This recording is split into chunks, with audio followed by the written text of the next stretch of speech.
curiosas las palabras que he escuchado. Tienen que ver quizás con que la señora jefa de gobierno de la Ciudad de México está vinculada de alguna manera con las raíces de mi propia existencia, porque de jóvenes, el movimiento que lideraba estudiantil se vinculó no al movimiento, sino a una amistad con los líderes del movimiento 19 de abril M19, al cual pertenecí.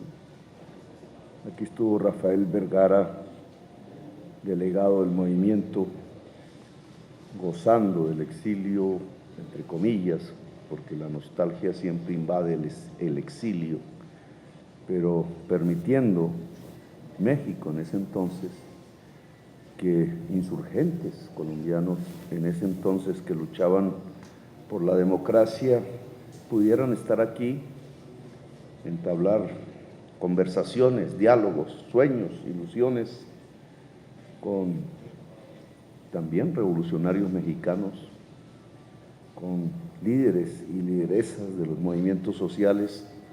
También me acabo de enterar que su familia está ligada también a la descendencia de Gabriel García Márquez, que también esta ciudad brindó hospitalidad cuando lo perseguían en Colombia. Así que tenemos muchas cosas en común. Ya veremos el futuro, cómo va trazando las líneas políticas, los flujos de la política y de las sociedades en la historia hacia adelante. Una historia que aquí, cada vez que venimos, tratamos de recordar. Y esta mañana, hablando con el presidente Andrés Manuel López Obrador, hablábamos de episodios de la historia que han juntado a México con Colombia. Yo recordaba al general José María Melo. José María Melo, muy recordado en el sur de México. Me mostraron las fotos de cómo la comunidad en el lugar donde él murió aún todos los años festeja como un héroe mexicano el hecho de la presencia del general José María Melo en ese territorio, su lucha al lado de Benito Juárez, y lamentan su fusilamiento, su asesinato en ese lugar. El general José María Melo es ni más ni menos el último oficial del ejército de Bolívar. En Colombia no se le recuerda por eso mismo, porque no se quiere recordar que por decreto los esclavistas de Colombia evaporaron, destruyeron, anularon la existencia del Ejército Libertador. El Ejército Libertador era integrado por negros, por indígenas, por gente del pueblo. Habían hecho la libertad indudable, no solo de Colombia, sino de buena parte de América Latina. Eran la organización más fuerte, armada, de origen popular que existía, y por tanto era mirada con recelo por las oligarquías que, herederas de la independencia, descendientes de los españoles, en realidad eran herederos del esclavismo, eran privilegiados de la existencia de la esclavitud.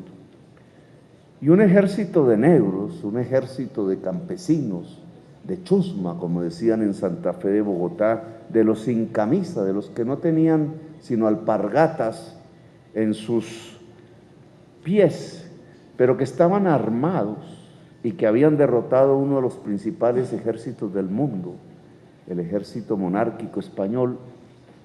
Se veía como un poder popular que había que aniquilar. Uno de sus oficiales, siendo teniente en la época de Bolívar, era un indígena. Había nacido en el sur del Tolima, en Coyaima. Se llamaba José María Melo. Fue ascendiendo dentro del Ejército Libertador por sus méritos. Como indígena podía ascender en un organismo popular, no lo hubiera podido hacer dentro de una sociedad como la colombiana, que excluía a los indígenas y a las negritudes del poder. A la muerte de Bolívar fue a luchar en Venezuela en contra de los secesionistas para que la idea de Bolívar pudiera ser real, la Gran Colombia y la unidad latinoamericana, y fracasó en el intento. Regresó a Colombia y llegó a ser general. Siendo general, una insurrección artesana, es decir, los obreros del entonces, en 1850-51, en Bogotá, lo erigió presidente de la República. Es el único presidente indígena que ha tenido el país. Era el último oficial del Ejército Libertador, fue erigido por los obreros, el artesanado de la ciudad, como presidente de la República en una insurrección para tratar de proteger el país del libre comercio y poder seguir produciendo en ese entonces paños, telas. Fue erigido porque era el jefe, comandante en jefe del Ejército Libertador. Duró 8 meses su cargo, porque los esclavistas organizaron sus ejércitos en el Cauca, en Antioquia, rodearon la ciudad y derrotaron militarmente al general. Y el general se fue a El Salvador, luchó contra el pirata norteamericano en Nicaragua, siguió hacia el norte y llegó a Chiapas. Y allí como liberal encontró una revolución liberal, la de Benito Juárez, y decidió luchar por las ideas de Juárez. Benito Juárez le otorgó el título de general mexicano de los entonces ejércitos, y allí en el sur de Chiapas fue asesinado por derechas conservadoras que no querían las libertades en aquel entonces. Esa historia junta a Colombia, junta a México, junta ideales, junta ilusiones indudables, junta raíces de las dos naciones, de las dos repúblicas, como que el último oficial del Ejército Libertador vino a morir en México. ¿Cómo es que en Colombia no se le recuerda? ¿Cómo es que en Colombia no hay, en este tipo de palacios, que son los palacios de gobierno, una foto de él, un cuadro, una pintura de él? ¿Cómo es que se ha borrado de los libros de la historia? Porque como también un presidente negro, no se quiere que las juventudes y las generaciones futuras puedan descubrir que Colombia tuvo un presidente negro y que Colombia tuvo también un presidente indígena. Los presidentes tenían que tener los apellidos de abolengo, tenían que tener la tez clara, tenían que ser dignos descendientes de la monarquía española, tenían que ser descendientes y herederos del sistema esclavista, que no cayó con la libertad ni con la república, sino muchas décadas después, y que aún hoy se mantiene en uno de los países más desiguales del mundo, no en términos de sistema de producción, sino de cultura y de mentalidad. Aún la mentalidad esclavista está en el poder, en las gentes del poder político y económico de Colombia. Por eso Colombia durante 2 siglos no pudo construir una democracia. Construyó una república, pero no una democracia. Y después de asesinatos y violencias por doquier, por primera vez tiene un gobierno popular similar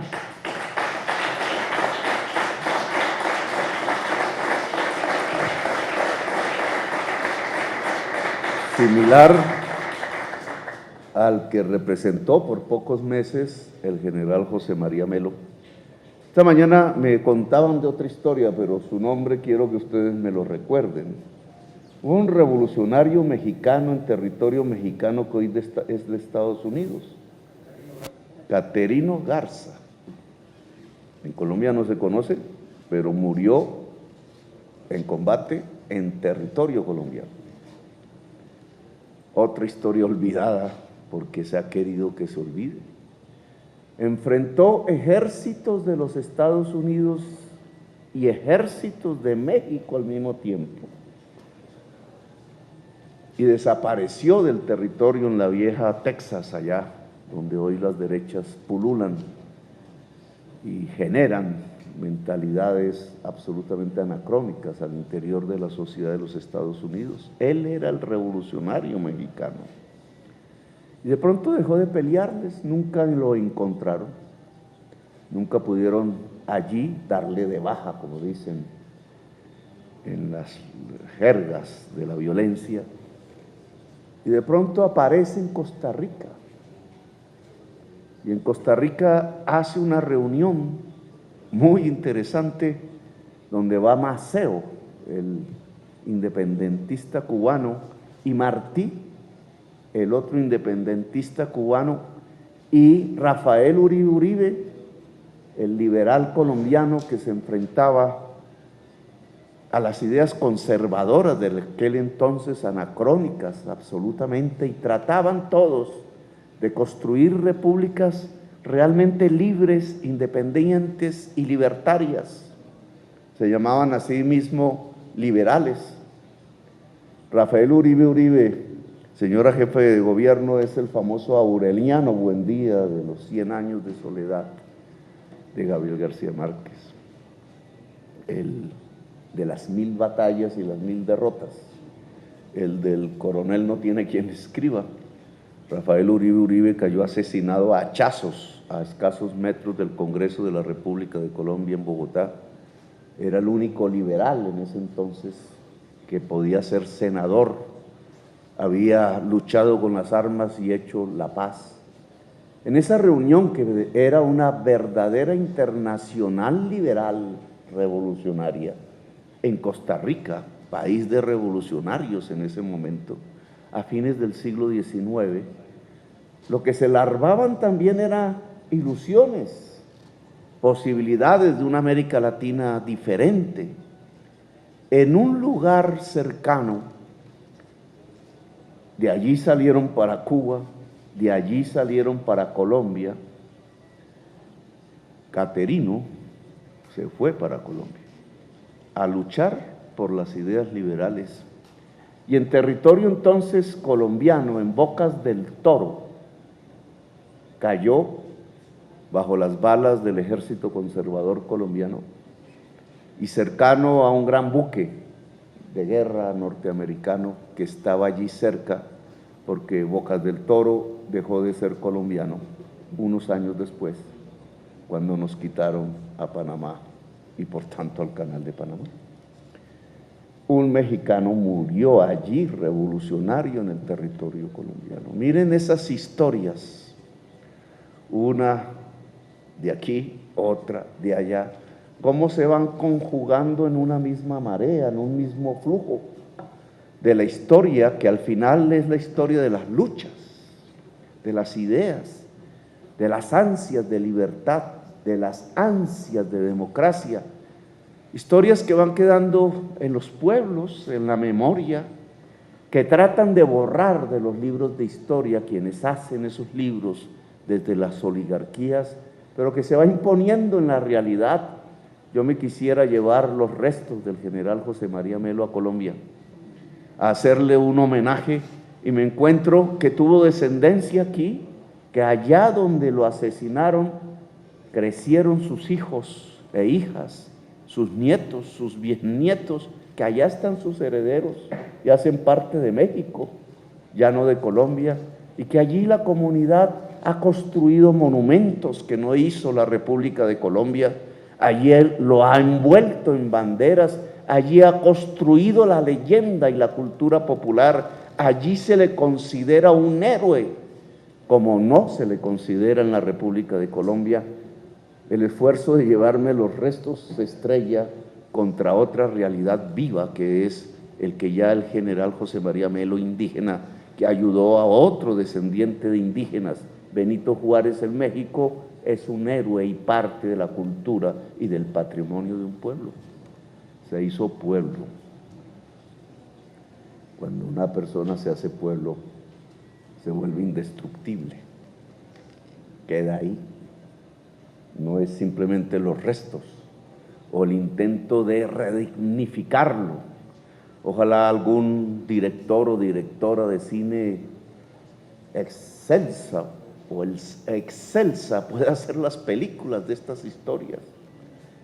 No sean solamente las historias de Hollywood las que llenen nuestras pantallas, sino nuestra historia.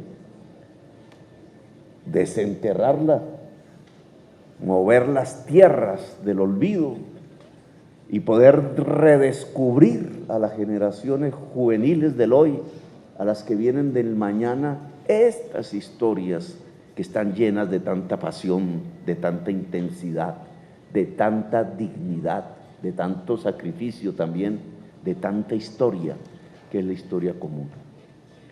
Estar aquí en México, entonces, para mí es todo un honor. De revolucionario colombiano que ahora se vuelve presidente, engarzado en los problemas contemporáneos, que a veces nos llevan hacia atrás, que revierten las opciones del futuro, o que a veces también nos llevan como los vientos hacia adelante, como si fuéramos velas de galeones todavía. Nos van llevando los vientos del pueblo en el fondo, los flujos de la historia, hacia lugares que yo creo merece la pena vivir y conocer, lugares de la historia en el futuro que quizás ya tengan que ver con los problemas de hoy y no los del siglo XIX, que tienen que ver con la crisis climática, con la posibilidad de extinción de la humanidad y de la vida en el planeta, tiempos que van llevando al norte, decía antes de ayer, al norte geográfico del planeta, hacia las extremas derechas, por los miedos en los que se va acorralando parte de su sociedad rica, el miedo a la mujer libre. Se reunió aquí en México la extrema derecha mundial, vinieron de Colombia también, una mujer, no voy a decir su nombre, y la decisión de ese Congreso de las extremas derechas mundiales era considerar el feminismo enemigo, como si se asimilara al comunismo. ¿Qué dirían las mujeres del mundo hoy? Extremas derechas temerosas de la mujer libre, de la mujer igualitaria, temerosas de la mujer, extremas derechas temerosas de consumir menos en términos de carbón y de petróleo, que es el único camino para salvar la vida, extremas derechas temerosas del inmigrante.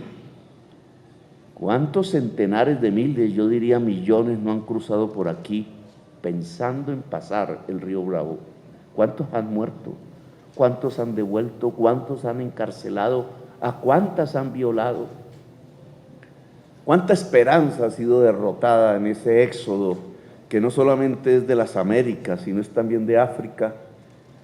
Ese miedo al inmigrante que hace levantar muros y poner ametralladoras y campos de concentración y asesinar, como en el sur, en el norte de Marruecos y al sur de España, o hacer del mar Mediterráneo, allí cerca donde nació la palabra democracia, la fosa común más grande del planeta, de gente que se ha ahogado tratando de tener un lugar donde vivir porque en sus tierras ya no hay el agua, ya no hay el alimento, ya la crisis climática ha desatado el éxodo de la humanidad y el miedo al extraño, al inmigrante, al extranjero, al del color más oscuro en la piel, ha juntado entonces una barbarie que se insinúa, porque de nuevo las extremas derechas ganan las elecciones en el norte. Es 1933 a escala planetaria. Y miren ustedes cómo el sur reacciona de manera diferente. Por lo menos en América Latina, que ahora nos ven como un faro, Ya no somos nosotros los que vamos a París a estudiar, incluso con diccionario del francés español, textos de la Revolución. Ahora los franceses vienen a mirar cómo es que cambiamos aquí las cosas. Ahora nos convertimos en faro y no en seguidores. Y esa es una enorme responsabilidad en estos tiempos del mundo. Es América Latina en donde alumbra el siglo. Y bajo esas circunstancias nos toca juntarnos, nos toca analizar, nos toca profundizar en las ideas, nos toca mover el cerebro y el músculo, nos toca mover los pueblos, porque sin pueblos no hay futuro. Nos toca personarnos del momento histórico en que hemos vivido. Nos toca ser como atrás los Rafael Uribe Uribe, o los Caterinos Garza, o los generales José María Melo, o Benito Juárez, o como Bolívar, o como esa juventud que se aprendió los textos revolucionarios franceses traducidos al español y por eso los ponían presos. Nos toca ser de nuevo una generación que sea capaz de cambiar el mundo. Y México es una ciudad que ha demostrado que está en las vanguardias cada vez que se habla de cambiar el mundo. Gracias, muy amables por su trabajo.